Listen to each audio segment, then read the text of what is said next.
Et ça a dit les sens faits. Dans le nom puissant de Jésus-Christ. Dans le nom puissant de Jésus-Christ. À chaque fois, nous sommes divination. Selon que nous sommes Jésus. Pour une poursuite de vie santé. Permettre les livres de l'école. Et ça a dit les sens faits. Dans le nom puissant de Jésus-Christ. Restez calme, le pasteur Jonas va prier.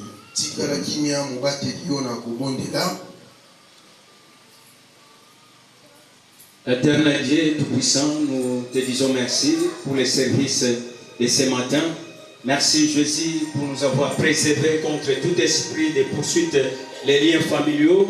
Merci Jésus pour la victoire que tu as opérée dans nos vies, dans nos familles, dans nos santé, dans nos vies professionnelles, les vies étudiantines scolaires de nos enfants, dans nos projets, dans les projets de construction des temples de cette église.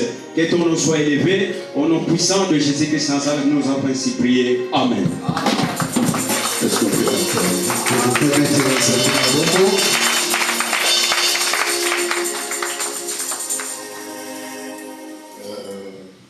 vous avez bien chanté.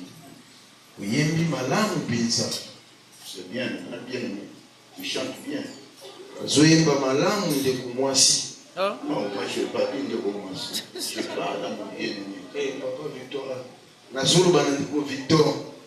Que Dieu te bénisse. Il faut faire ça pour la gloire du Seigneur.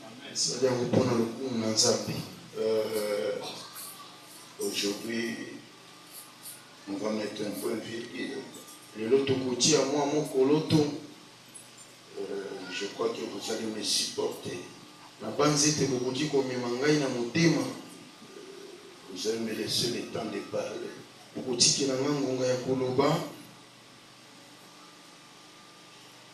Dorénavant, je commence à sentir la présence de Dieu. Avant même de commencer à parler, je sens la présence du Saint-Esprit. Que mon Dieu bénisse tous ceux qui ont prié pour le culte d'aujourd'hui. Amen. Je sens qu'il y a quelques personnes qui ont prié la nuit pour ce culte. Je sens la présence de Dieu. Je voulais vous dire quelque chose. Le plus grand thème que nous allons développer,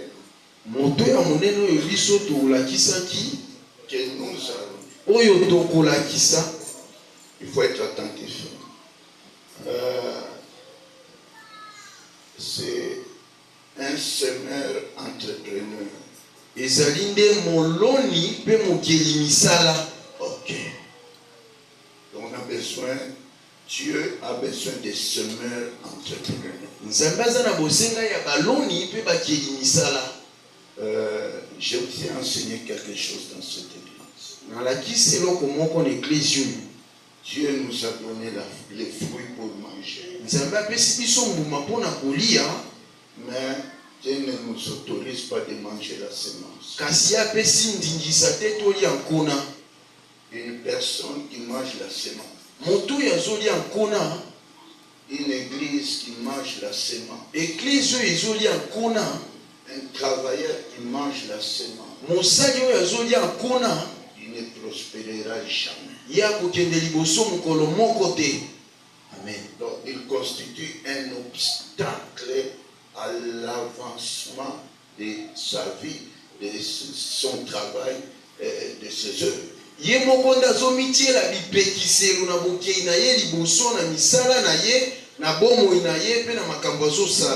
Vous devez retenir cela. J'étais content. Partout je suis passé. On m'apprend ceci. Il y a d'autres petits enfants qui disent à leurs aînés, on ne mange pas la semence. La semence appartient à la terre. J'étais très content d'écouter ça. Si les petits enfants peuvent dire ça? Soki bana mike bakoki balobela biso boye. À combien plus forte raison des grandes personnes? Boni biso bato mikolo. Ce qui revient à dire Oyo elingi eloba que cet enseignement a pénétré. ezali lakiso ekoti. Retenez bien, je vais vous donner quelques secrets aujourd'hui. Kanga malamu na kopesa yo basekele lelo. Et je vais toucher aussi un autre point sur l'ordre dans l'église. Na kosimba pe putu moko ekolobela molongo kati na eklesia. C'est très important. Isa ya litomba. Le Dieu de la Bible est un Dieu d'ordre. Nzambe ya Biblia azali nzambe ya milongo. Là où il y a l'Esprit de Dieu, il y a de l'ordre. Bisiko yo molimo na nzambe azali ezalaka na mulongo.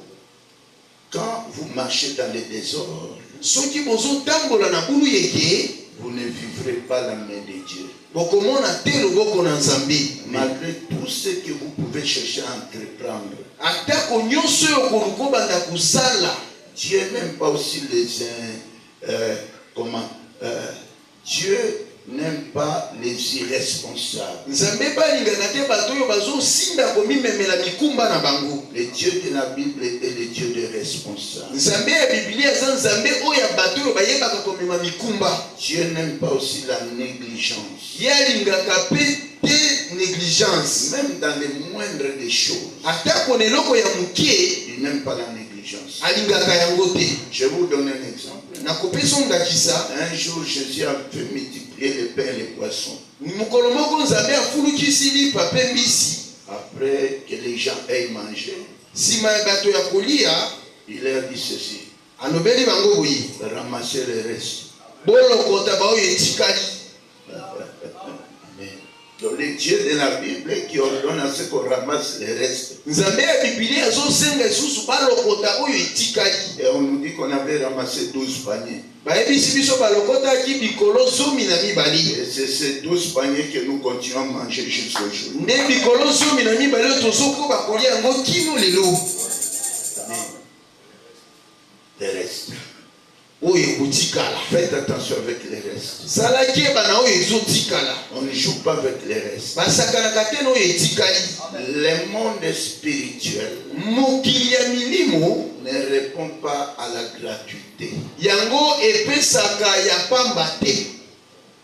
Je répète encore. Na bandeli lisusu Le monde spirituel mokili ya molimo ne répond jamais à la gratuité. yango epesaka te na ya pamba. Le monde spirituel Mokili ya molimo est un monde de sacrifice. eza mokili ya mbeka. Amen. Retenez cela.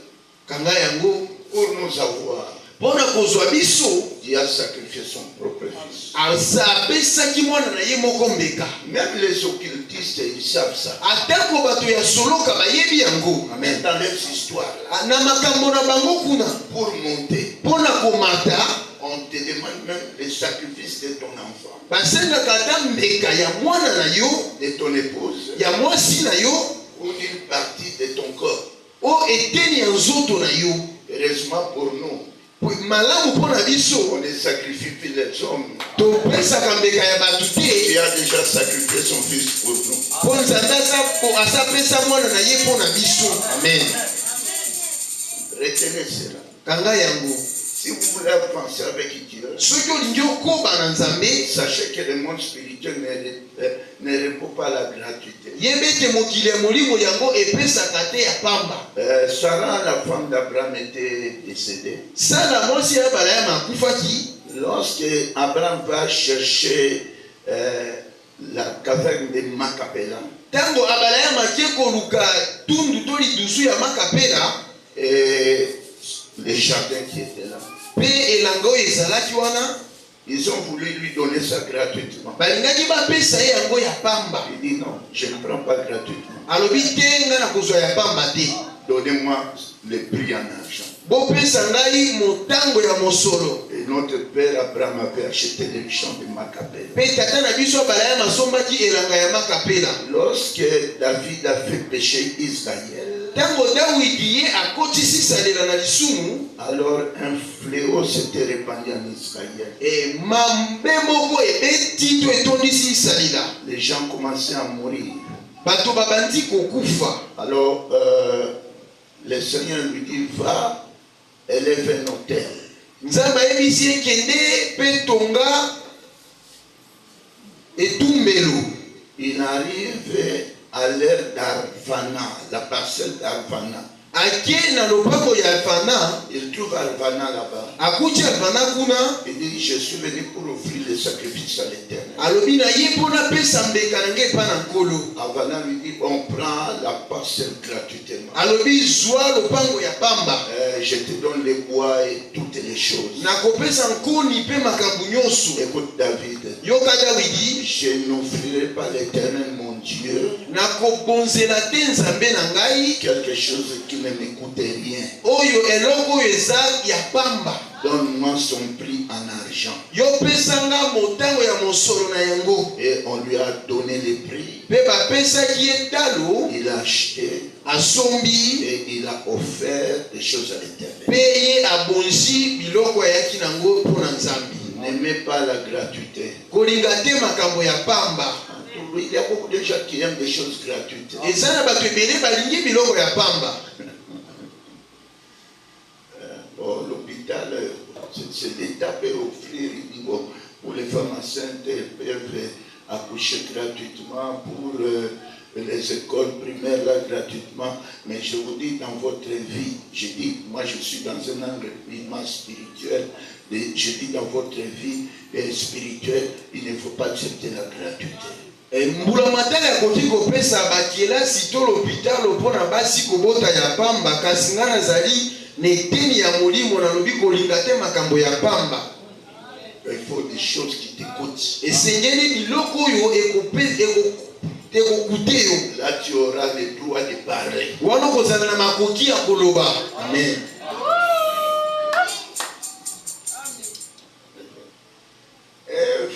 Adam avait des problèmes. Adam azalaki na makambo. Parce qu'il n'a jamais payé la dot. Po ya fut abala mwasi te azwa ya kanyaka. On lui a donné une femme gratuitement. Bapesa ye mwasi ya pamba. Vous qui êtes ici, qui vous avez pris les enfants d'autrui gratuitement, je vous dis c'est très dangereux. Répandez-vous, il faut payer la dot. Bino baoyo bozwa bana ya bato ya mabule na ebisi bino bosenga bolimbisi pe kende kofuta mbongo ya libala. Amen. Il a payé la dot chez qui? Adam afutaki mbongo libala epa ya nani? On l'a fait endormir lorsqu'il se réveille, il voit déjà là. Il avait le courage de dire, cette fois-ci c'est l'os de mes os, chair de ma chair, on l'appellera femme. Oui, elle a été tirée de lui, mais il a payé où? Ye kolamuka kaka boye amoni mwasi na bukalamusi pa alobi ke mbala oyo mokwa na ngai na suni na ngai na ya pesi mbongo ya libala te. Mais le deuxième madame, Kasi Adam ya mibali il a payé la dot. ye afutaki libala Sur la croix, na ekulusu on l'a percé ici. batoboli ye awa, Le sang est sorti, makila ebimi, l'eau est sortie mai mpe ebimi pour nous avoir. mpona kozwa biso. Amen. C'est très important. Eza ya litomba mpenza. Nous sommes dans le livre de Matthieu. Toza na buku ya Matayo.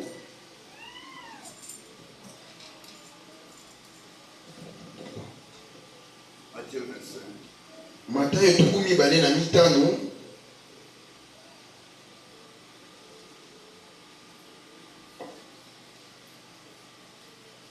Un peu de patience. Bolimbisi muke. Et la vie, vous l'invitez, vous c'est la vie. Un peu. La vie, vous l'invitez. La vie, vous c'est la vie.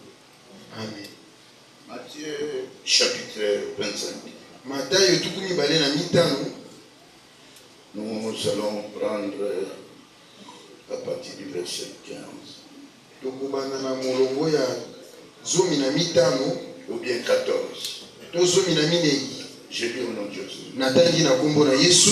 Il en sera comme d'un homme qui partant pour un voyage, Ekozala lokola moto azosala mobembo, appela ses serviteurs et leur remit ses biens.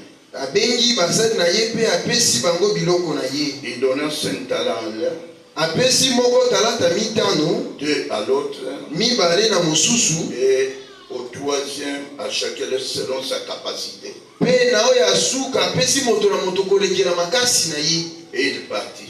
Pe ye akei. Aussitôt, celui qui avait reçu les 5 talents s'en alla, les fit valoir et il gagna 5 autres talents. Na oyo azwaki mitano akei abakisi lisusu mitano mosusu no ya azwaki. Et même celui qui avait reçu 2 talents en gagnant 2 autres. Lokola ndenge moko no pa azwaki mibale ye pa bakisi mibale mosusu. Celui qui n'en avait reçu qu'un alla faire un creux dans la terre et cacha l'argent de son maître. Kasi oyo azwaki moko ate kosala libulu na mabele abombi mbongo ya nkolo na ye. Longtemps après, le maître de ses serviteurs revint et leur fit rendre compte. Sima ya ntango molai ntango mokolo azongi aye kobenga basali na ye mpo ayeba.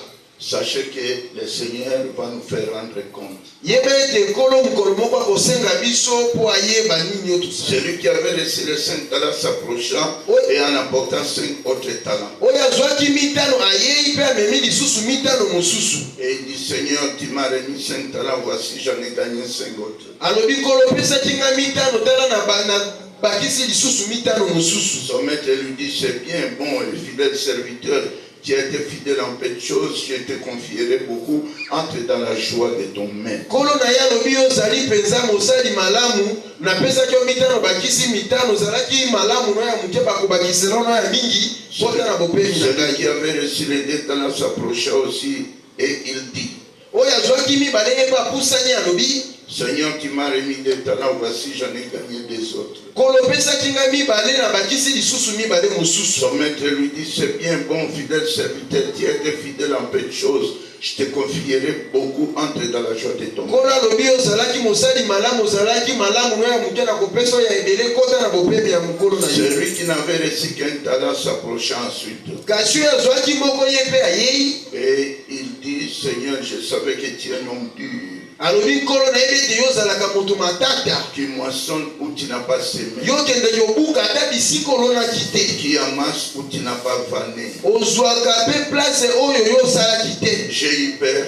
Nazalaki na somo. Je suis allé cacher ton talent dans la terre. Nakendeki kobomba mbongo na yo na se ya mabele. Voici, prends ce qui est à toi. Zwa oyo eza ya yo. Son maître lui répondit, kolo na ya yanoli ye. serviteur méchant et paresseux. Mosali mabe mpe goyigoyi. Tu savais que je moissonne où je n'ai pas semé. Oyebi ete nabukaka bisika oyo nalonaki te. Et que j'amasse où je n'ai pas vanné. Mpe nazwaka bisika oyo nasalaki te. Il fallait donc remettre mon argent au banquier. Esengelaki ata opesa mbongo na ngai na babombi misolo. Et à mon retour, j'aurais retiré ce qui est à moi avec intérêt. Na bozongi na ngai nalingaki nazwa oyo eza ya ngai na matabisi mosusu. Ôtez-lui donc les talents et donnez-les à celui qui a les 10 talents. Alobi azwa bobotola yo aza nango mpo bakiselo aza nango zomi.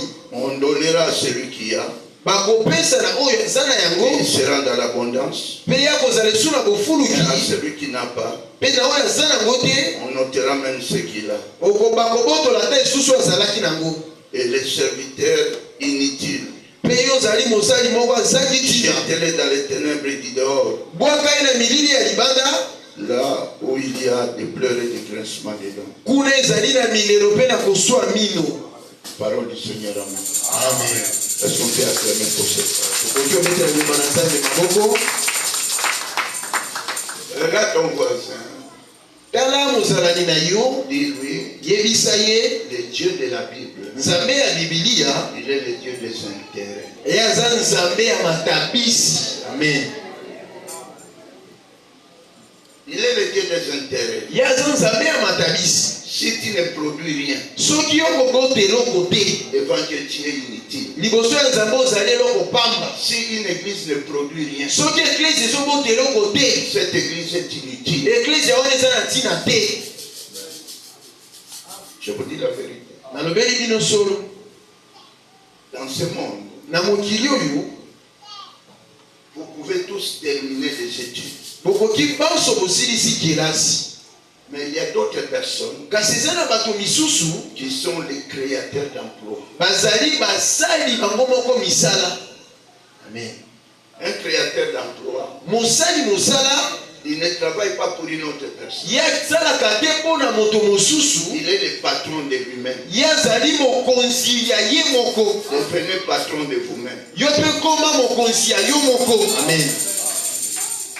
Il y a ce que nous appelons donc la première catégorie, c'est le créateur d'emploi. Na epimelo ya liboso ezali bakeli misala. Deuxième catégorie, Epimelo ya mibale ce sont les demandeurs d'emploi. eza basengi misala. Il a le diplôme.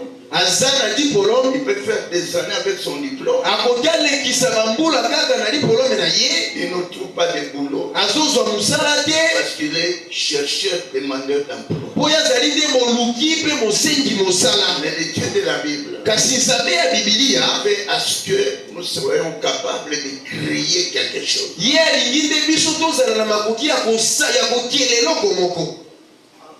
Amen. Tu peux commencer à vendre même des braises. Okoki obanda ta koteka makala. Ah bon? Tu es le patron de toi-même. Wana ozali mokonzi ya yo moko. Il y a beaucoup de choses que tu peux commencer à vendre. Eza na eloko ebele oyo okoki obanda koteka. Cherche à créer quelque chose. Luka kokiela eloko moko. Et dans le Seigneur, Mpe kati ya nkolo nous devons chercher à créer des choses. esengi tobanda koyekola kokiela biloko. Je vous ai montré la parabole des talents. Nalakisaki bino lisese ya talata. Le maître vient, Nkolo aye il appelle ses serviteurs. abengi basali na ye. À l'un, il donne 5 talents. Na moko apesi talata mitano. À l'autre, 2 talents. Na mosusu apesi mibale. Et à la dernière, 1 talent. Mpe na oyo ya misato apesi ye kaka moko. Il s'en va. Abakei. Tel que tu es là, Dieu t'a donné des capacités Lolenge oza wana nzambe apesi yo makoki sur le plan spirituel. na molimo. Que fais-tu avec ces capacités? Kasi yo osalaka na makoki oyo nini? C'est la question que vous devez vous poser. Nde motuna esengeli yo mituna. Celui qui a reçu 5 talents, Oyo azwaki talata mitano aussitôt reçu, ntango kaka ye azwi. il a commencé à valoriser ça. Ye akomi kopesa yango ntina. Apprenez à valoriser ce que Dieu a mis en vous. Yeba kopesa litomba na oyo nzambe atie kati na yo. Amen. Valorise ça. Pesa yango litomba. Tu as une grâce. Oza na ngolu. Écoutez, Yoka personne ne peut avoir l'audace moto moko takoki azwa mokalamusi de venir bloquer ce que Dieu a mis en moi. aya kokanga oyo nzambe atie kati na ngai. De venir empêcher ce que Dieu a mis en moi. Aya kopekisa oyo nzambe atie kati na ngai. Même si vous êtes mon pasteur, Ata kozali mobateli na ngai. je ne permettrai pas. Nakopesa nzela te. Non. Je ne suis pas là pour plaire aux hommes, mais pour plaire à Dieu. Naza wana te mpona sepelisa bato kasi mpona sepelisa nzambe. Valorise ce que Dieu a mis en toi. Pesa litomba na oyo nzambe atie kati na yo. Si Dieu a mis en toi la grâce de chanter, Soki nzambe atie kati na yo ngolu ya koyemba, continue à chanter. koma na koyemba. Même si les gens te résistent, chante. Atako bato bazopekisa yo yemba. Il a mis en toi la capacité d'intercéder. Soki apesi yo makoki ya kobondela. Même si les gens te bloquent, intercède. Atako bato bakangi yo yo bondela. Dieu va ouvrir la porte. Nzambe akofungola ekuke. Amen. Ce sont des choses que vous ne devez pas ignorer. Eza biloko esengeli te bino bobunga yango. Aujourd'hui, l'église est faible. Lo église ezali na botaou. Parce que beaucoup de gens ne savent pas valoriser les capacités que Dieu a mis en eux. Po ete bamingi bayebi te kopesa ndenge na oyo nzambe atie kati na bango. C'est lui qui avait reçu des talents. Oyo azwaki talata mibale. Il est allé aussi faire valoir ça. Ye mpe akei kotombola lisusu yango. Faites valoir ce que vous avez en vous. Pesa ya ntina na oyo yo oza nango. C'est ce qui va te donner un nom. Yango nde kopesa yo kombo. C'est ce qui va te donner la considération. Yango nde kopesa yo limemia. Même devant les païens. Atako liboso ya bapagano. Ah bon? Amen.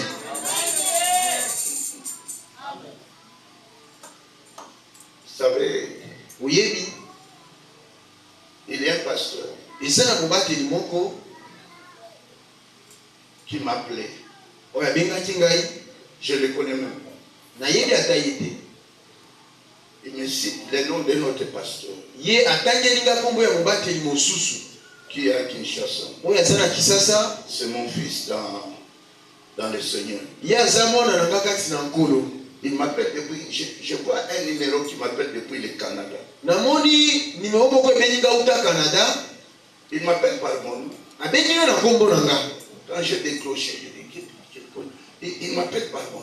Tango na ndimi abenginga na kombo nanga. Il passait William. Alobi mobateli William. On m'a parlé de toi. Ba elobelinga na tina na yo. Je n'ai jamais été au Canada. Na tingala te kokoma na Canada. Mais ma réputation m'a dévancé. Kasi sango na ngai eleki deja ngai. Il dit, pasteur, prie pour moi. Alobi mobateli bondela mpo na nga. Prie moi, je suis malade. Ya liboso nazobela. C'est pour nous j'ai un problème d'argent. Ya mibale naza na makambo ya misolo. On a bloqué mon compte. Bakangi compte na ngai. Je sais que si tu pries, nayebi te soki yo bondeli ton Dieu fera quelque chose. nzambe na ngai osala eloko moko. J'ai pris le temps de prier pour nous. Nazwi ntango ya kobondela mpo na ye. Pendant que je priais pour nous, moi-même j'étais malade. Ntango nazobondela mpo na ye nga moko nazobela. Le Seigneur ne me guérit pas. Nkolo azobikisa nga te. J'ai prié, par la foi j'ai prié pour lui. Nakondima nabondeli mpo na ye. Hier, lobi loleki. non avant-hier, lobi loleki kuna. il m'appelle. Abenginga. Il dit, pasteur, ton Dieu est grand. Alobi mobateli nzambe naza munene. Ça fait 6 mois qu'on avait fermé mon compte. Eleki sanza motoba oyo bakangaki compte na ngai. Mais je viens de recevoir un message. Kasi na ye kozwa sango. On a ouvert mon compte. Bafongoli compte na ngai. J'étais malade, le Seigneur m'a dit. Nazalaki kobela nkolo abikisi ngai. Valoriser ce que Dieu a mis en vous. Yeba komemia eloko oyo nzambe atie kati na yo. Comment tu peux valoriser ça? Lolenge nini okoki kopesa yango ntina? C'est dans le travail. Eza na mosala. Amen. Salomon avait découvert Jéroboam dans le travail. Salomon na ye amonaki Yeroboam na kati ya mosala. Travaillez, faites l'œuvre de Dieu. Sala mosala na nzambe. Les derniers, Yasuka, lisez bien, Dieu a donné à chacun selon ses capacités. tanga malamu nkolo apesi nzambe apesi moto na moto kolekela makasi na yo. Donc Dieu te donne selon tes capacités. Nzambe apesaka yo kolekela makasi na Il yo. ne faut pas envier ce qui est dans l'autre. Kolula te oyo eza epai ya mosusu. Ce que Dieu t'a donné là, c'est te suffit. Oyo nzambe apesi wana ekoki na yo. Alors, il a pris les talents qu'il avait reçus. Azwi oyo ye azalaki na yango. Il a creusé. Atimoli libulu. Il a caché ça. Abombi yango. Longtemps après, Sima ya ntango molai. le maître arrive. Kolo aye. Venez rendre compte. Aboya mopesa sikoyo rapport. Celui qui avait reçu 5 talents Oyo azwaki talata mitano. apporta 10. Ye amemi zomi. Celui qui avait reçu 2 talents, Oyo azwaki talata mibale. il apporta 4. Ye amemi minei. Et celui qui avait reçu 1 talent, Kasi oyo azwaki kaka talata moko. il dit, il dit au maître, je savais que tu es une personne dure. Alobi ete nayebi ozaka moto moko ya makasi J'ai penza. eu peur. Naoki somo. Dieu n'est pas le Dieu des peureux. Nzambe aza nzambe te ya bato oyo babangaka. Dieu ne travaille pas avec les peureux. Nzambe asalaka te na bato oyo bazobanga. Je suis allé cacher ton talent dans la terre. Nake kobomba talata na yo na se ya mabele. Il n'a pas valorisé ça. Ye apesi yango limemi ya Alors, te. il prend les talents, il remet à son maître. Azwi yango azongiseli nkolo na Mais ye. le maître lui répondit, Nkolo yanoli ye. serviteur méchant et paresseux. Yo oza mpenza mosali moko matata mpe goyigoyi. Tu savais que je moissonne où je n'ai pas semé. Oyebi ete nabukaka bisika nalonaki te. La loi des semailles et de la moisson. Mobeko ya kolona mpe kobuka. Et que j'amasse où je n'ai pas vanné. Mpe nakendeke kozwa na bisika nasali te. Il te fallait donc remettre mon argent au banquier. Esengelaki atopesa mbongo na ngai na babombi misolo. Et à mon retour, j'aurais retiré ce qui est à moi avec intérêt. Mpe na bozongi na ngai nalingaki nazwa oyo eza ya ngai na mwa matabisi. C'est Dieu de la Bible et le Dieu des intérêts. Nzambe ya Biblia ezali nzambe ya matabisi. Pourquoi Jésus avait maudit le figuier? Mpo na nini nzambe alakelaki mosuke mabe? L'arbre était là. Nzete ezalaki wana. Il était affamé.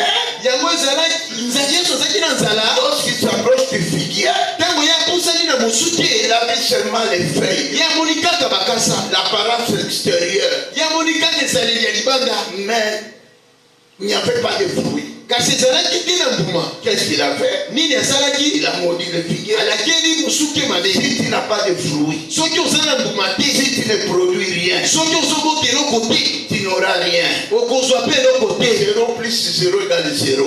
Libungutulu likola libungutulu eza libungutulu. 0 multiplié par 0 égale 0. Libungutulu bakisa libungutulu eza libungutulu. Ah bon? ozosala eloko te mpo na nzambe. Il dit, allez, ôtez les talents qu'il a. alobi bobotola ye ate oyo azalaki nango wana. Donnez à celui qui a 10 talents. mpenza oyo aza nango zomi. Parce qu'on notera, on donnera à celui qui a pour qu'il ait en abondance. bakopesa na oyo aza nango mpo ye azala lisusu na bofuluki. Mais à celui qui n'a pas, kasi oyo aza nango te, on notera même ce qu'il prétend avoir. bakobotola ata oyo esengelaki azala nango.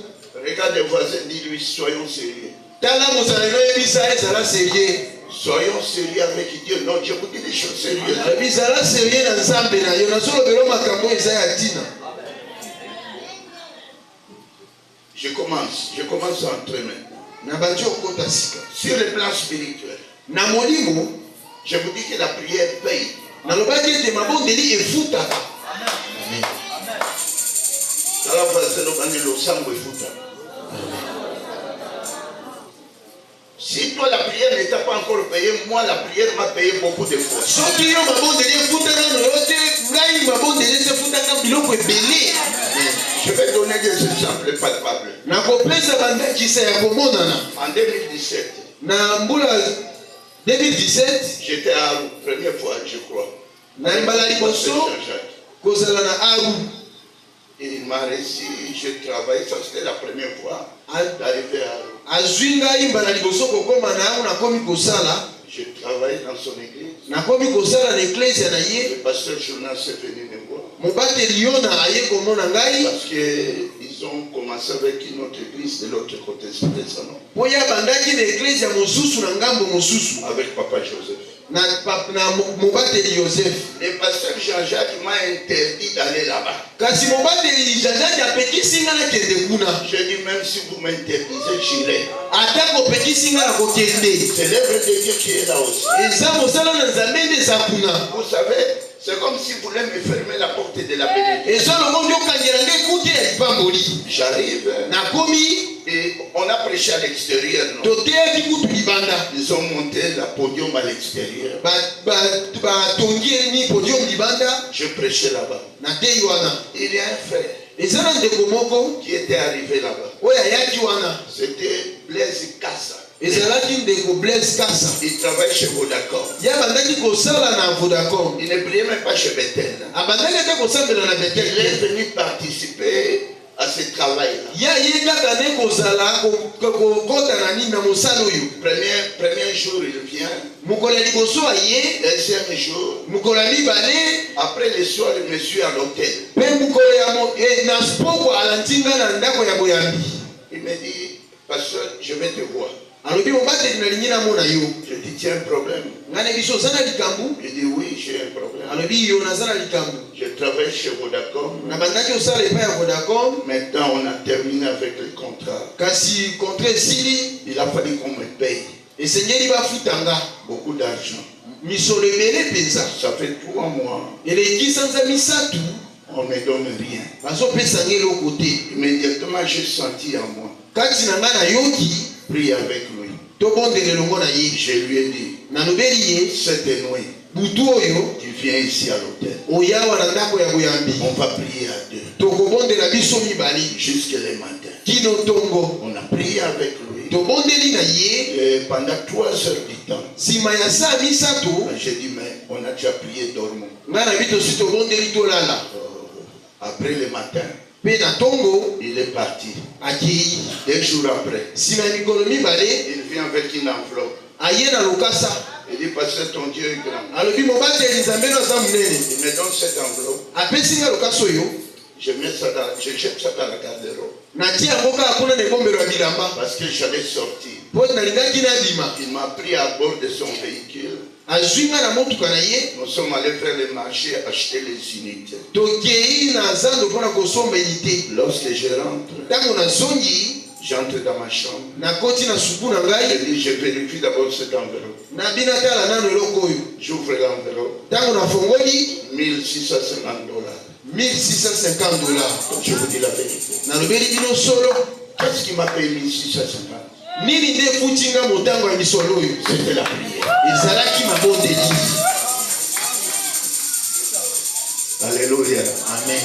La prière de 3 heures libondeli asa misatu avec une personne, na mutu kaka moko ça me paye $1,650. efutinga $1,650. Quelle est cette société-là qui paye $1,650 pendant 3 heures? Société nini nde kofuta yo $1,650 na saa misatu Si kaka? ce n'est la société de Jésus, Soki kaka eza te esika ya mosala ya est-ce qu'on Yesu. peut acclamer pour les Seigneur? Tokoki obetela Yesu maboko.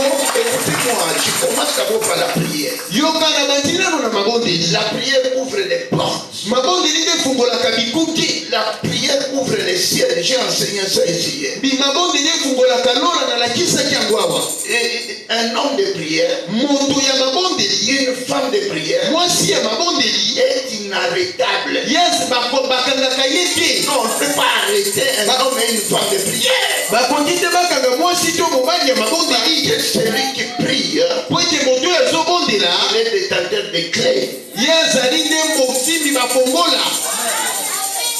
Alléluia. Amen. La prière dans une église. Libondeli na iglesia. On arrête, c'était Pierre. Bakangi Petelo, Hérode avait arrêté Jacques, il a fait tuer Jacques. Herode ntango yakangi Yakobo abomi Yakobo. Maintenant on arrête Pierre.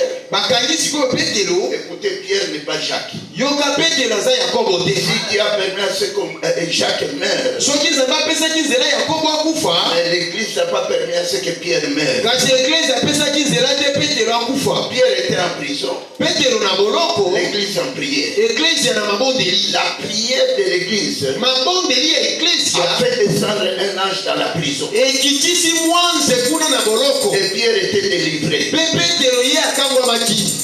Amen. Ne jouez pas avec la prière. Kosakana te na mabondeli. Celui qui te défend de prière, Oyo azopekisa yo mabondeli, il est en train de t'ensorceler. ye azoloka yo. Une église qui ne prie pas Eglise oyo ezobondela te, est une église envoûtée. eza eglise oyo elokami. Amen. Je vous dis, Nalobeli bino, je vous parle de tout mon cœur. nazolobela bino na motema na ngai. Soyons sérieux. Tozala baserie, Soyons des responsables. tozala bayo bayebi komema mokumba. Écoutez, hein, Yoka, si nous sommes sérieux, soki toza biso nyonso baserie, nous verrons des gens sérieux dans l'église. tokomona mpe bato serie bakoya na eglise. Amen. Nous verrons des gens sérieux. Tokomona bato serie. Moi, je ne paye plus la maison. Nga nafutaka ndako te, Ce sont les mamans de l'église qui payent ma maison. eza bamama ya eglise nde bafutaka ndako na nga. Je vous dis la vérité. Nazolobela bino solo, La manière dont elles se sont organisées, je ne sais pas. lolenge bakutanaki nayebi te. Elles sont allées dire à ma baïresse, bakie kolobela na nkolo ndako na ngai, ne demande plus à notre pasteur l'argent. kosengaka lisusu mobateka biso mbongo te. Le problème de la maison, Mokambo ya ndako wana, nous allons résoudre. biso nde tokosilisa yango. Moi, je résous leurs problèmes Nga nazosala makambo na bango, et ils résolvent mon problème. bango mpe basali mpe makambo na ngai. Amen. Je vous dis, Nalobeli bino, même le manger, ata kolia, chaque dimanche, mokolo nyonso ya yenga, je ne parle pas encore des papas, les mamans seulement. nalobeli atano batata te, nazolobaka bamama. La première semaine, je vois la maman présidente avec d'autres mamans dans mon bureau. Na poso ya liboso namoni mokambi ya bamama na mozali na ye bakoti na ofisi na ngai. Toutes elles s'agenouillent. Bango nyonso babeti mabolongo. Pasteur prie pour nous. Mobateli bondela mpo na biso. J'ai prié pour nous pourquoi? Ngai bina bondela na bino na tina nini? Nous nous sommes convenus Biso toyokani chaque dimanche. mokolo nyonso ya yenga. On viendra te donner l'argent Tokoya kopesa mbongo pour ta nourriture. mpo na bilei na yo. Et ça continue comme ça. Mpe ekomi boye. Je n'ai pas demandé, Nasengi te, mais ils ont vu le travail que j'ai fait. kasi bamoni mosala oyo Ils nazosala. ont été touchés dans leur cœur. Basimbami na mitema na Ils bango, sont en train de faire ça. mpe bazosala yango. Ce que je vous dis de manière qui s'en a. Oyo nazolobela bino botuna kisangani. Les choses ont changé. Makambo ebongwani. Même l'habit que je porte maintenant. Avant de voyager, il y a 2 mamans qui sont venues me voir. Donne ton numéro de chaussures. La taille de ta veste. Je leur ai donné. Elles ont commandé. Depuis Kinshasa. Elles m'ont amené ça. Parce qu'ils ont pris du sérieux. S'il y a du sérieux bien aimé dans l'église, vous allez vivre aussi du sérieux. Je prends d'abord l'aspect prière seulement.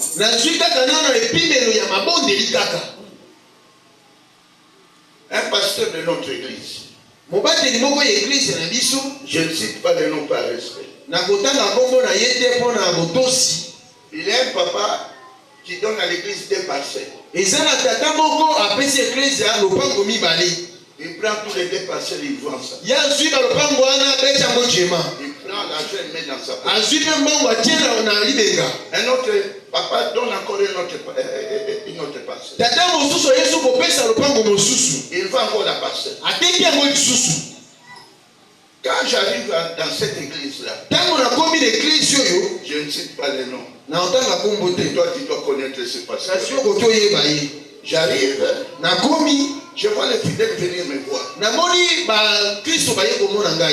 Un papa, un donateur de l'église.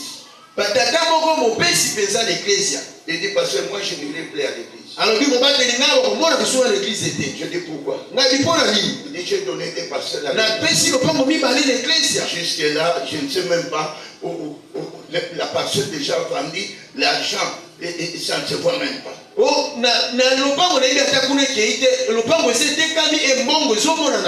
je dis, ah bon? Maintenant, qu'est-ce que tu vas faire? Il dit, pasteur, commence avec une autre église Bethel ici. Moi je dis, tu veux que je commence avec une église? Je dis, il n'y a pas de problème. Il dit, tu viens. J'entre dans son dépôt. Il avait déjà 100 tonnes.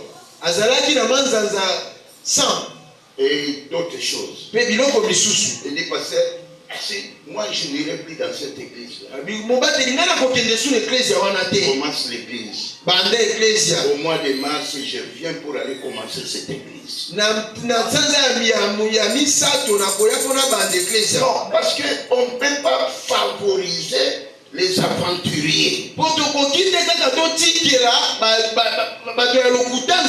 peut dire qu'on est serviteur, mais si on ne vit pas en ordre, ça crée des problèmes. Partout où tu es, je m'adresse à vous serviteurs.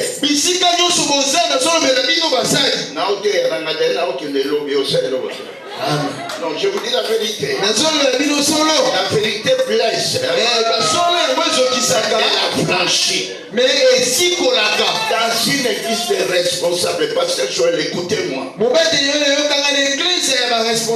Si une ampoule brûle, on ne peut pas demander l'argent à l'église. Si une ampoule brûle, on ne peut pas demander l'argent à l'église. Ça, c'est l'irresponsabilité.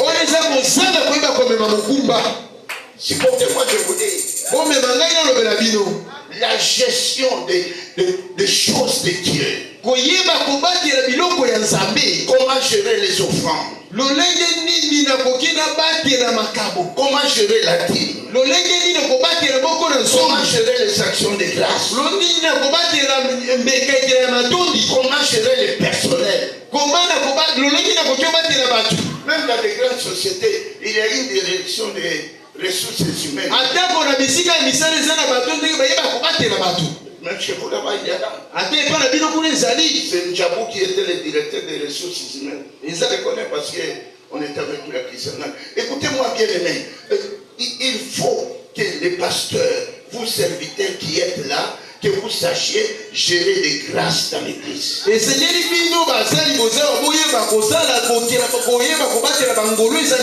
Apprenez à localiser les grâces. Donc, les hommes qui ont des grâces, les femmes qui ont des grâces, ce sont des hommes et des femmes et dons que Dieu vous a donnés. Écoutez, on ne joue pas avec les hommes et les femmes et dons. Je vous ai dit, Dieu peut vous envoyer dans l'église des hommes et des femmes solutions. Donc au lieu de demander à toute l'église, une personne peut se lever, je donne la solution à ce problème. Que Dieu fasse de vous des hommes et des femmes solutions. Et de telles personnes, il faut savoir les gérer. Amen. J'ai constaté dans votre église, vous venez au quitter le dimanche, vous ne dormez même pas à l'église. Les serviteurs. Mais qu'est-ce que vous allez communiquer aux gens? Chaque samedi, tous les serviteurs de la parole, même si vous n'allez pas prêcher, vous allez dormir à l'église. Tous les chantres vont dormir à l'église. Tous les intercesseurs vont dormir à l'église. Le culte se prépare. Le culte ne s'improvise pas. Amen. Amen. Pour prêcher comme je prêche ici, je me suis réveillé à 2h du matin. Jusqu'à 5h. J'étais en train de parler à Dieu. Seigneur, qu'est-ce que tu veux que je parle? Une fois dans mon église là qui Kisangani, dans l'église de Dieu où je dirige, les offrandes ont diminué. Je suis allé à genoux. Seigneur, alors l'argent t'appartient. C'est toi qui touche le cœur des gens. Touche le cœur de ces gens. Et le dimanche est là. Les choses ont changé. Que les choses changent dans cette église.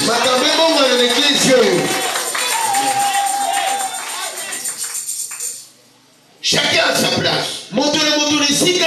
Je m'adresse à vous, modérateur. Écoutez-moi bien. Ne croyez pas que si je me tiens à la chair ici, je suis plus que tout le monde. Ce n'est que la grâce que Dieu m'a fait. Parlez devant vous. Contrôlez vos langages. Il faut savoir que je suis devant les papas. Je suis devant les mamans. Je suis devant les aînés. Que vos paroles soient accompagnées de grâce et assaisonnées du sel. Amen. Amen. Vous n'êtes pas méchants. Amen. Vous ne m'appartenez pas. Vous appartenez à Jésus. Amen. C'est comme ça que l'église fonctionne. L'église fonctionne dans l'ordre. La maman présidente venait de me téléphoner quand lorsque je suis arrivé à Bounia ici. Elle me dit, pasteur, nous avons organisé une convention dans l'église. Convention des mamans. On a bien travaillé. On avait reçu une maman qui est venue du Bas-Congo. On a travaillé. Il y a que les mamans de l'église. 2 jours de travail. Plus de 500 000. C'est pas mon argent, c'est pour votre caisse. Je vous dis la vérité. Dans mon église là, l'église il y a des mamans qui. Maman Mimi. Maman Mimi, oui. Maman Vitaline. Maman Vitaline. Il y a d'autres mamans. Et ça, la maman Missoussou. Elle passe nuit à l'église dans la prière. Et lorsqu'elle prie à l'église, je suis content. Parce qu'elle prie aussi pour moi. Chaque nuit, l'église ne dort pas vide. Il y a des gens qui passent à la prière. Il n'y a pas de temps pour la prière. La Bible dit prier sans cesse. Amen.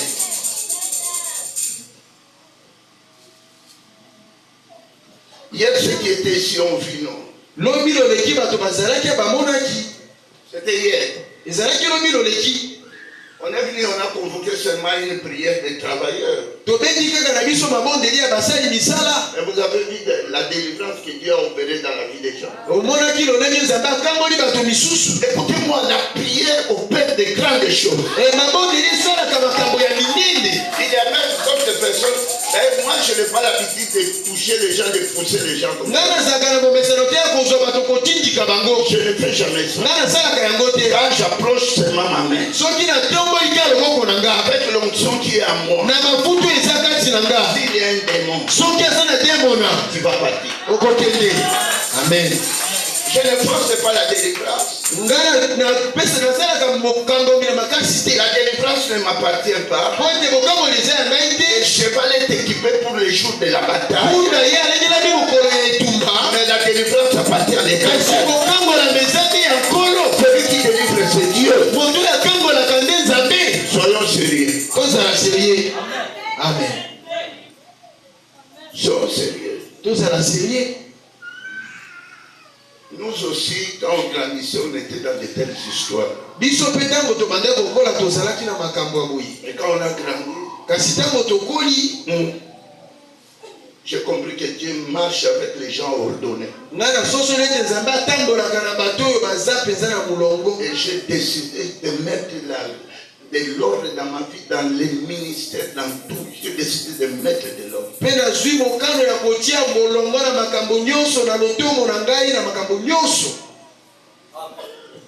Amen. Amen. Est-ce que vous pouvez acclamer pour ça?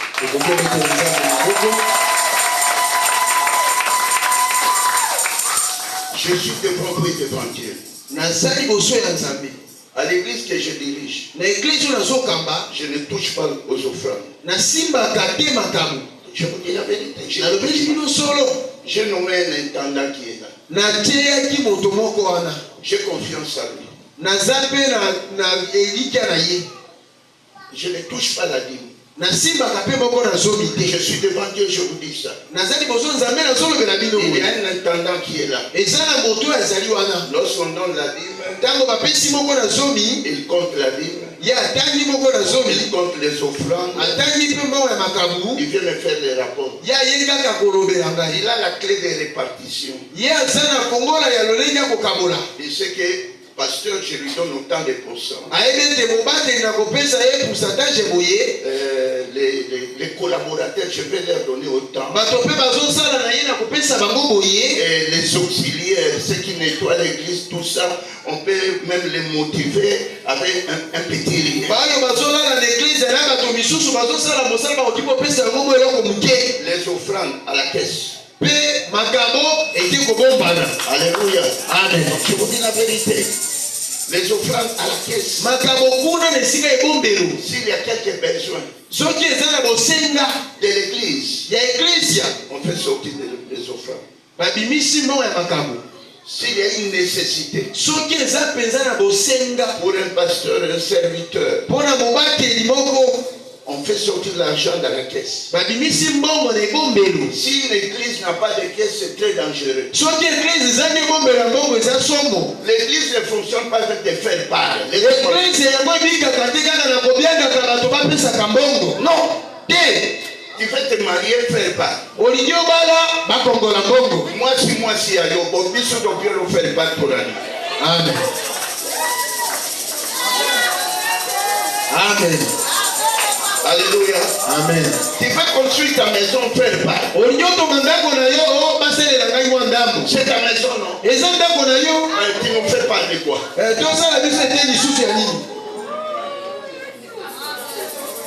Non, le bon bien dans l'occasion.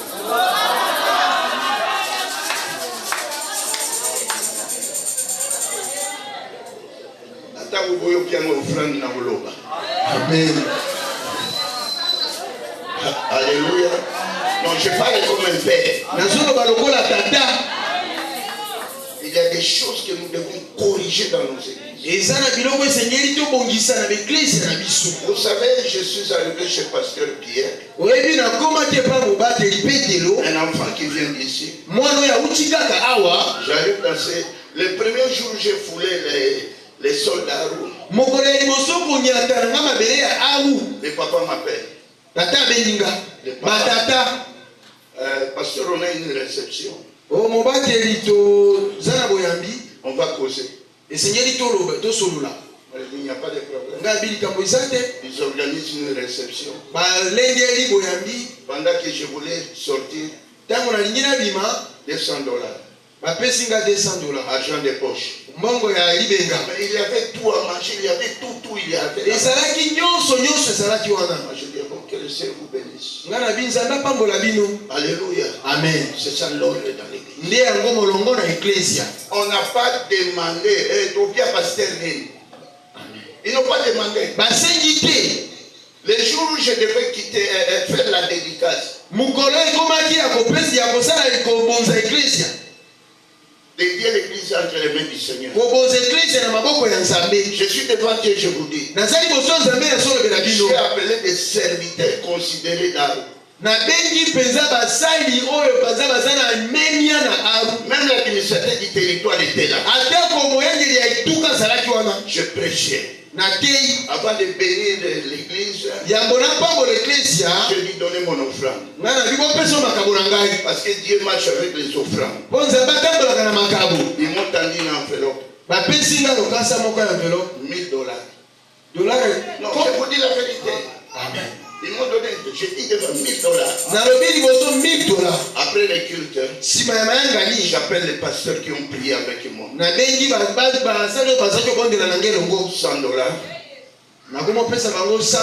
$50.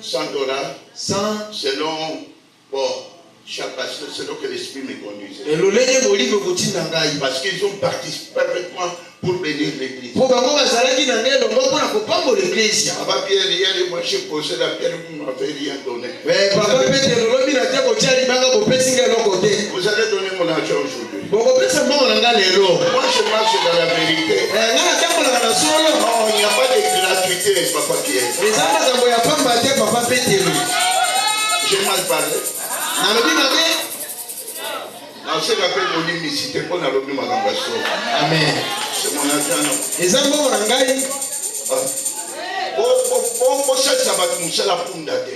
Amen. Amen. Oh, tout ça va dans mon lit, mon zambé d'ailleurs. Mon lit à la terre. Amen. Na quelqu'un à l'aéroport, na comibuna, na bibo. Heureusement, on m'a appris qu'il y a quelqu'un qui a acheté les billets pour moi. Après le culte, il faut me voir, je vais prier pour toi. Je ne peux pas être ingrat. Dans l'aéroport, je dis que je suis un homme spirituel. Un homme spirituel. Je commence à parler à l'âme. On me produit dans l'avion. Parce que l'avion appartient à Bethel. Amen. Ce n'est pas sérieux. Nous devons avoir le sens de la responsabilité.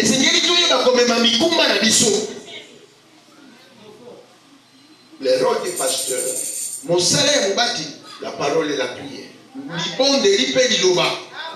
Vous me suivez, pasteur. Vous me suivez, homme de Dieu.